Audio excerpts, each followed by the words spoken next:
4 ans durant, l'Afrique de l'Est a organisé des sessions de formation. 2 fois à Nairobi au Kenya et les deux dernières fois, chaque groupe dans son pays. Nous avons la RDC, la Tanzanie, le Kenya, le Burundi, le Rwanda, l'Ouganda et le Sud-Soudan. Ce sont ces pays qui ont mutualisé leurs forces, qui ont mis ensemble leurs intelligences pour réfléchir autour de cette vision ensemble pour une nouvelle Afrique.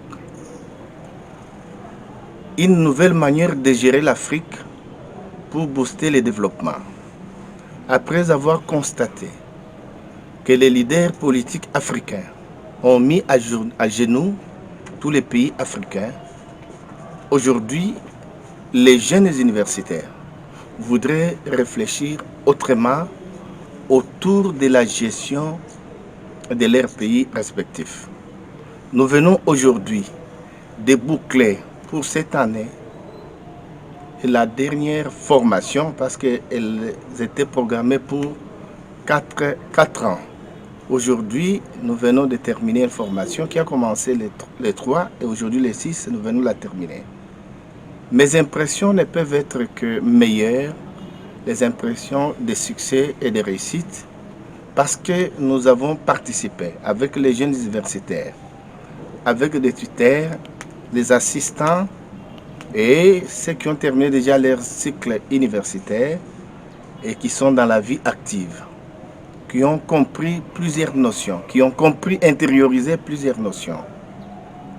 Les rapports entre l'économie et la politique, la sagesse, la gestion rationnelle de l'environnement, et là nous voyons la lutte contre le réchauffement climatique, et la gestion des déchets, des érosions, tout ce qui perturbe l'environnement. Et nous avons parlé de co-leadership et la gouvernance. Nous voudrions que la vision soit partagée et soit intériorisée par tout membre afin que lui-même puisse se faire leader. La notion de leader ne voudrait pas concerner une catégorie sociale.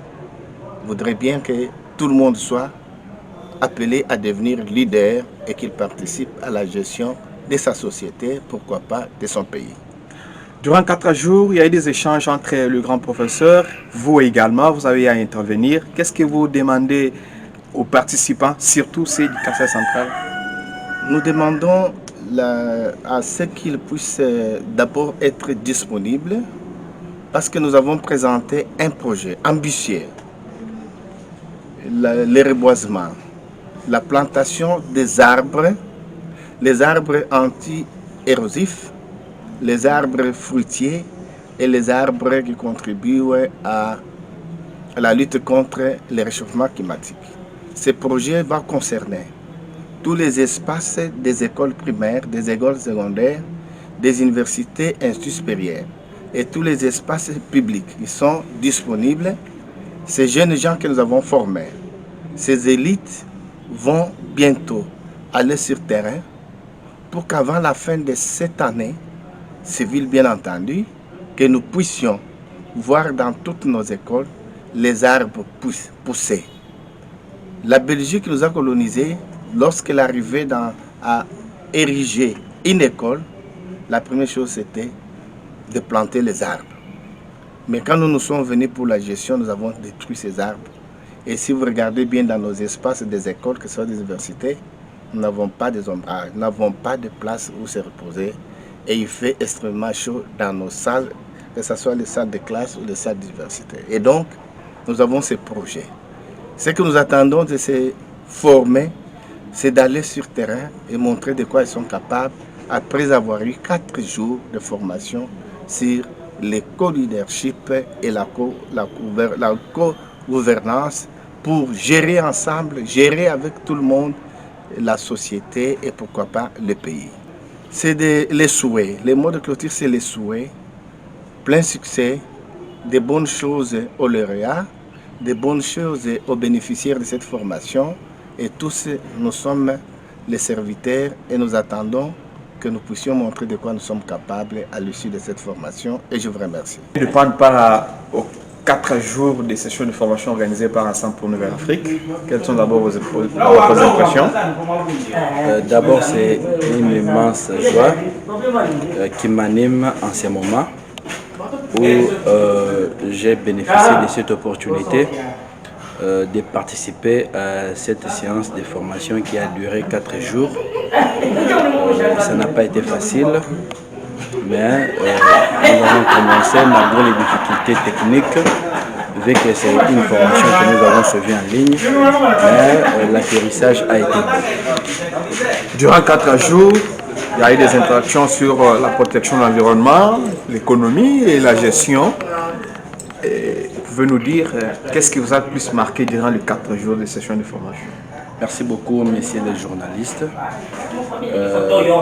En guise de rappel, c'était un cycle de formation qui a fait pratiquement 3 ans.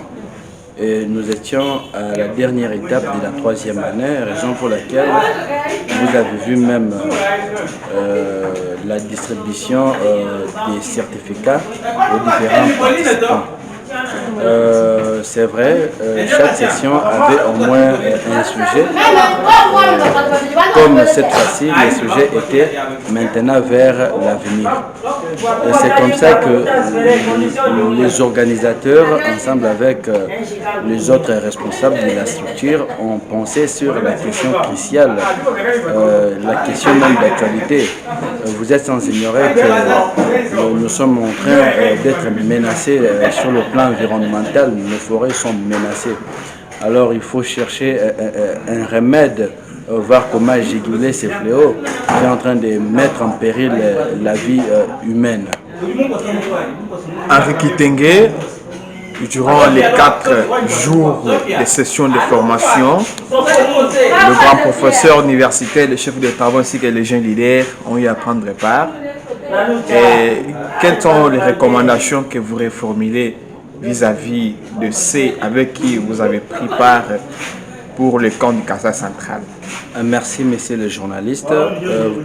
Vous avez été avec nous, vous avez vu. Ici, la vocation principale, c'est de rechercher l'identité du peuple africain, son identité, son unicité et puis son leadership. Après cela, nous nous sommes fixé quelques recommandations ensemble de manière unanime, telles que nous avons l'éducation lutter au niveau du Kassai. Cette lutte va consister dans la plantation des arbres anti-érosifs, un projet de canalisation des eaux,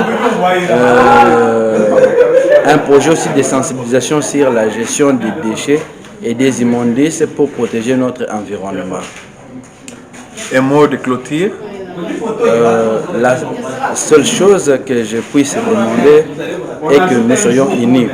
Je ne voudrais même pas que cette histoire se limite seulement au nombre qui est ici, mais que nous puissions tous être, je dirais, missionnaires de cette action qui vaut son pesant d'or sur le plan humanitaire.